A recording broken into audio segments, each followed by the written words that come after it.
po nito, lahat ng policy na to, si GA po dapat ang nag-approve. No? General Assembly po yan. And then, ito po yung mga BOD level. Papa-approve niyo po yan sa Board of Directors. Pero kahit ito yung mga GA level, ibig sabihin po nito, lahat ng policy na to, si GA po dapat ang nag-approve. No? General Assembly po yan. And then, ito po yung mga BOD level. Papa-approve niyo po yan sa Board of Directors. Pero kahit ito, tama po ba? Sino po ang taga-compute nito? May bookkeeper ba kayo nandito? Meron po. Ayan. So, dapat alam niyo po yung pag-compute niya. Compute at alam intindihan, ha? Kung baka naman mamaya, pag binasa, kahit ako, di ko na maintindihan. Kahit kayo, pag tinanong, ikaw na gumawa, di mo pa maintindihan. Kung kailangan Tagalog, ano po?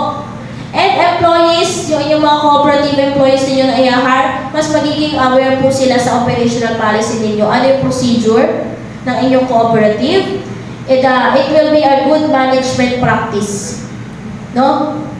Wala pong kooperatiba na walang policy. Magkakagulo po talaga kayo dyan. Kasi lahat naman po ng hibaan nagsisimula sa misunderstanding. Sabi nga ni Ma'am kanina yung nasa dulo, diba? Minsan po is nagkakaroon na ng parang hindi pagkakaunawaan. Yung cooperative, nawawala na yung pagkakaisa.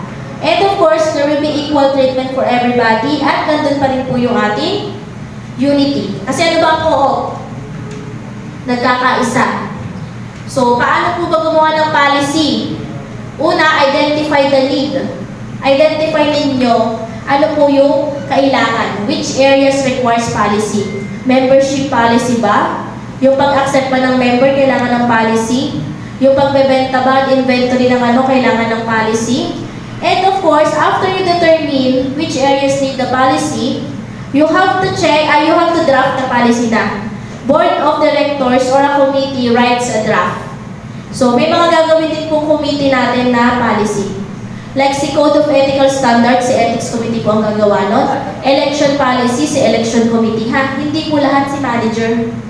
Okay? Member consultation. So, maganda po, after nyo magawa yung draft, the members review and provide feedback. Kaya po yun ay pinapresent sa General Assembly for approval po nila. No? Once na ito ay ma-approve, yan, presented to GA for approval. After yan, pwede tayo titigil dito. Hanggang dito dapat. Implement natin. No, kung ano po yung pinaprubahan ninyo, sundin natin. At i-monitor natin if nasusunod po talaga. Halimbawa po, ang statement of operation ninyo, may income po kayo from the interest on loan na 100,000. So from the 100,000, meron po tayo membership fee na 5,000. May other income po tayo 3,000. So, magkano po yung total income nyo? 105. 108,000. And then, nilalas po natin lahat ng expenses. Salaries and wages, organizational expenses, taxes and licenses, may binayaran kayo, band of accountable officer. Magkano po ang naging total expenses?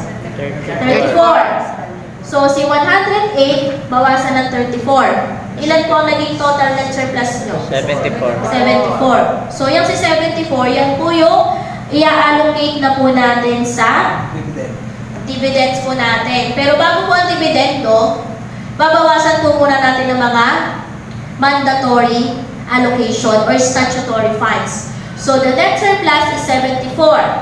So, magkano po ang reserve fund natin? For example, kagaya niyo po. Kayo po ay wala pang 5 taon. So, 50% pa po dapat ang naka-allocate. So, ano po ang 50% ng 74? 37 po ang para sa General Reserve Fund. 10% para sa Education and Training Fund. 7% Optional Fund, 5,180. 3% Community Development Fund, 2,220. Magkano po yung total? 51. So, si 74, bawasan ng 51. 22. So, si 22, ito na po yung available for distribution ng interest on share capital and patronage. So, 1,540. Ito yung para sa interest on share capital. And then, 30%, 6,600 para po yun sa patronage refund. Clear? Clear po. Clear po.